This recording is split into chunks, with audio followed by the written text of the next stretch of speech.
तो वो भी दुनिया के अंदर बर्बादी लाने वाला है, बर्बादी लाने का सबब होता है। दुनिया में अगर कुछ मिल भी गया, जाहिरी तौर पर नजर आ रहा है कि भाई इसकी कोठी बहुत ऊंची है, इसके पास गाड़ी बहुत बड़ी है, उससे पूछो उसके दिल में सुकून नाम की कोई चीज नहीं है, उसके दिल से सुकून छीन ले गया। जिसके घर में हराम की कमाई आई, सूद की कमाई आई, जुए की कमाई आई, तो उसके घर से जिस तरह हराम की कमाई आई, इसी तरह बीमारियों का पिटारा भी साथ में आया, बीमारियों का गड्ढा साथ में आ गया। एक तरह से वो हराम की कमाई कर रहा था सिर्फ सूद की, लेकिन हजार तरीके से बीमारियों के रास्ते खुल गए। ऐसी सी बीमारी वजूद में आ गई, ऐसी सी बीमारी वजूद में आ गई जिनके वो नाम भी नहीं जानता। ये सिर्फ और सिर्फ खेल कूद है, तमाशा है, जिंदगी है, खत्म हो जाएगी, खेल कूद खत्म हो जाएगा। इसलिए अपने वक्त को हमें आखिरत की तैयारी के लिए लगाना चाहिए। लालच बहुत बुरी चीज़ है, बहुत बुरी चीज़ है। जाने कितने लोगों को लालच ने हलाक कर दिया। एक मिसाल देता हूँ मैं, क्योंकि मिसाल से बात अच्छी तरह वाज़ेह हो जाती है और समझ में भी आती है। अनवार नौमानिया में सफ़र नंबर 353 पे एक वाक़या लिखा है हज़रत ईसा अलैहिस्सलाम का। हज़रत ईसा अलैहिस्सलाम एक सफ़र पर कहीं जा रहे थे, साथ में एक उनका एक शागिर्द था। हज़रत ईसा अलैहिस्सलाम ने शागिर्द से पूछा, तेरे पास कुछ पैसे हैं? तो कहा जी हाँ। जब जेब में हाथ डाला उसने 2 दिरहम निकाले, तो मेरे पास 2 दिरहम है। हज़रत ईसा अलैहिस्सलाम ने अपनी जेब में हाथ डाला, 1 दिरहम निकाल के उसे दे दिया कि जाओ ये 3 हो गई, अब 3 दिरहम की बाज़ार जाके रोटी ले आओ, पास में कस्बा है, गांव है, वहाँ पर रोटी मिल जाएंगी, आप जाइए बाज़ार से रोटी ले आइए। 3 दिरहम थे, लेकर के गया। जाने के बाद जब बाज़ार पहुँचता है, उसको बदले में 3 रोटी मिली। 3 रोटी लेकर के जब आ रहा था वापस, उसकी नीयत खराब हो गई। सोचने लगा रोटी 3 हैं और हम खाने वाले 2, पैसे मेरे ज़्यादा थे, मेरे 2 रुपये थे, 2 दिरहम थे, और हजरत के 1 दिरहम।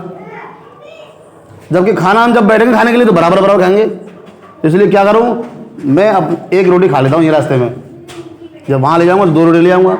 उसने रास्ते में 1 रोटी खा ली और हज़रत ईसा अलैहिस्सलाम के पास पहुँचा तो 2 रोटी लेकर पहुँचा।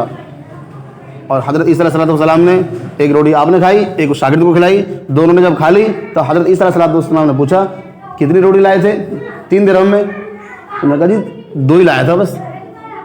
ठीक है। हज़रत ईसा अलैहिस्सलाम आगे चल दिए, वो साथ में था। रास्ते में आगे चले, एक दरिया मिला।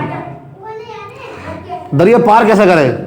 ना शागिर्द घबरा गया, कहने लगा हजरत यहाँ तो ना कोई कश्ती है, ना कोई ब्रिज है, ना पुल है, यहाँ से आगे कैसे जाएंगे?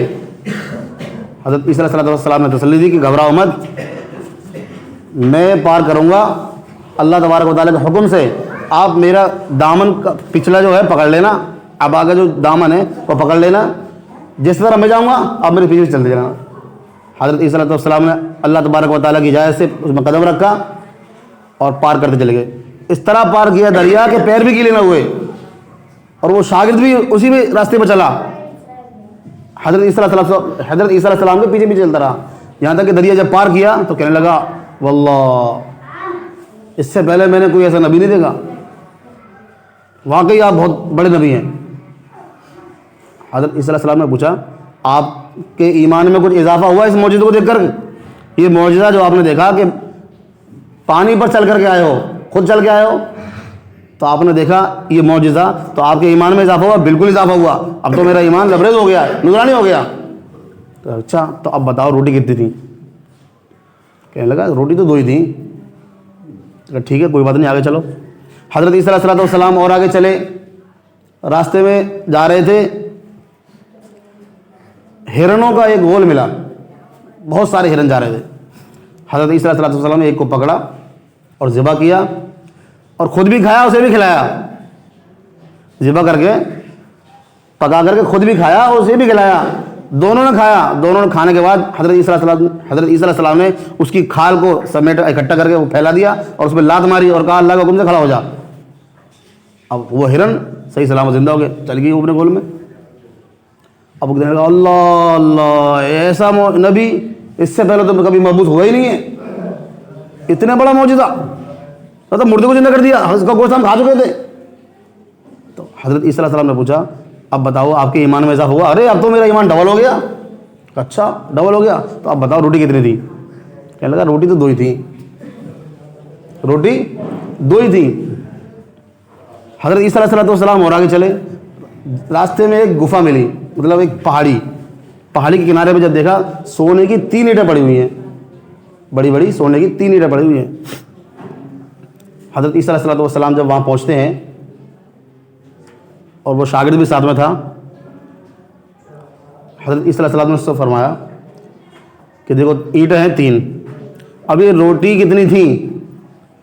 एक तो मैंने खाई थी, एक तूने खाई थी, दोनों की एक ईंट हुई, और तीसरी ईंट उसकी है जिसने रोटी खाई थी, एक तीसरी रोटी खाई थी, जिसने तीसरी रोटी खाई थी उसकी है।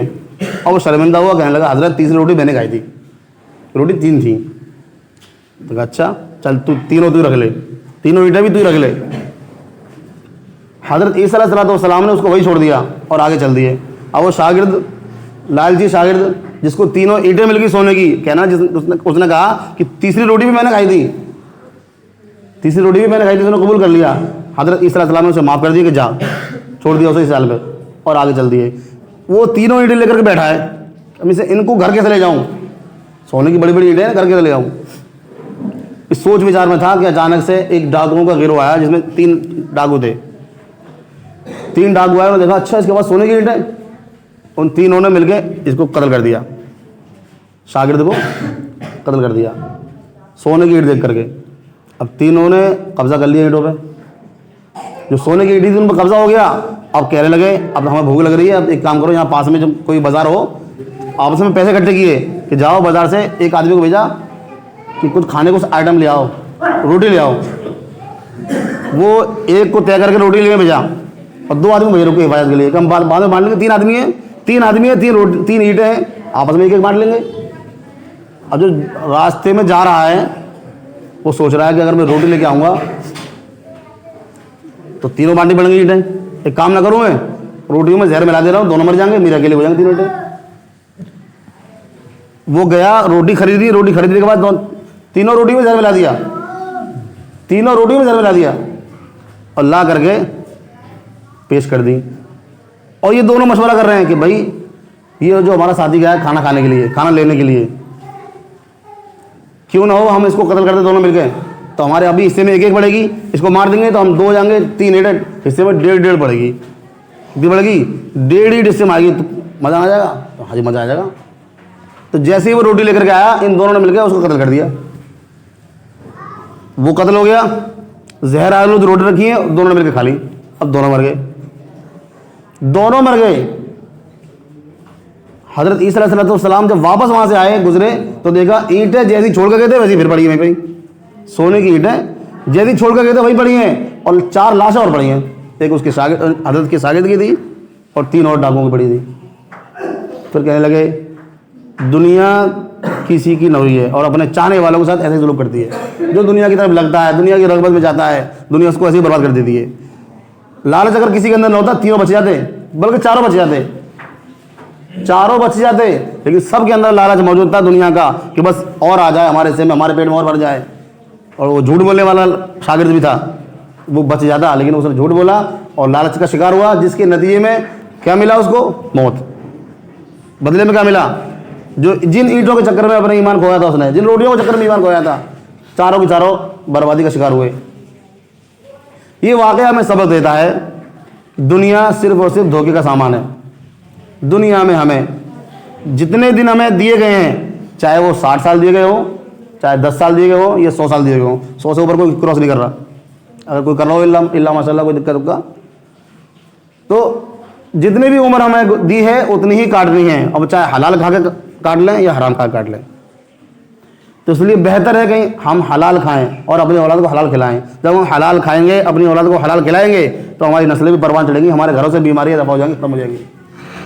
जिस तरह हमारे बदन के अंदर खून दौड़ रहा है, खून अपना काम कर रहा है, हराम जब कमाई, हराम लुक़मा हमारे बदन के अंदर जाता है तो वो भी अपना काम करता है पूरा, वो साथ में बीमारी लेकर के आता है और हमारा खून ख़राब करता है। जिस तरह हमारा खून ख़राब करता है, बीमारी ज़ाहिरी तौर पर बीमारी, कोई कैंसर लेके आएगा, कोई फोड़ा फुंसी कुछ लेके आएगा, बदन की बॉडी के आज़ा ख़राब कर देगा, किडनी ख़राब कर देगा, लीवर ख़राब कर देगा। जिस तरह ये चीज़ें ख़राब करता है, असर करता है, ऐसे ही हमारे नफ्स पर भी असर करता है। हमारे नफ्स को इतनी दावत देगा कि हम हराम खाने के लिए और ज़्यादा तैयार हो जाएंगे, हम सूद खाने के लिए तैयार हो जाएंगे, हम हराम की कमाई हराम की कमाई किसी की भी हो, खाने से मतलब है, दबाने से मतलब, हराम की आ रही है आने दो। और सिर्फ हराम पे नहीं तुलेंगे, इस हराम कमाई पे नहीं रुकेंगे, बल्कि इससे भी आगे बढ़ जाएंगे, हम हराम कामों पर मुबतला हो जाएंगे। चोरी हमारा मशगला बन जाएगा, डकैती हमारा मशगला बन जाएगा, अपने पड़ोसियों को हक मारना हमारा मशगला बन जाएगा। इसी तरीके से ज़िनाकारी हमारा मशगला बन जाएगा, बदकारी बदकिरदारी हमारा मशगला बन जाएगा। सारे कामों में मुलविस हो जाएंगे। सिर्फ और सिर्फ शुरुआत कहाँ से हुई थी? एक हराम मुल्क में से हुई थी बस। इसलिए हराम खाने से बचना चाहिए।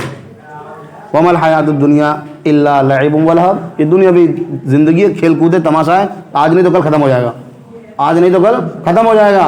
और आखिरत की ज़िंदगी वगलत दारुल आखिरतु खैर, हमेशा हमेशा की ज़िंदगी है जो बेहतर है, तो हमेशा रहने वाली है। यहाँ जो हम हराम खा के जाएँ या हलाल खा के जाएँ, हमें जो उसका हिसाब देना है कल क़यामत के दिन, जब हिसाब देंगे तभी हमारे लिए आखिरत बेहतर होगी। और अगर हम हिसाब नहीं दे पाए, हिसाब में कमज़ोर निकले, या हिसाब तो देना है, कमज़ोर हो या ताकतवर कैसे हो, हिसाब देना है। अगर हिसाब में हम पीछे रह गए, हमारी नेकियां कम रह गई, गुनाह ज़्यादा हो गए, तो फिर अल्लाह ही मालिक है।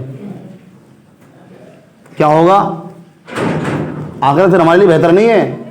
फिर ठिकाना क्या है हमारा? इसके बारे में फरमाया कि हमारा ठिकाना फिर जहन्नम होगा।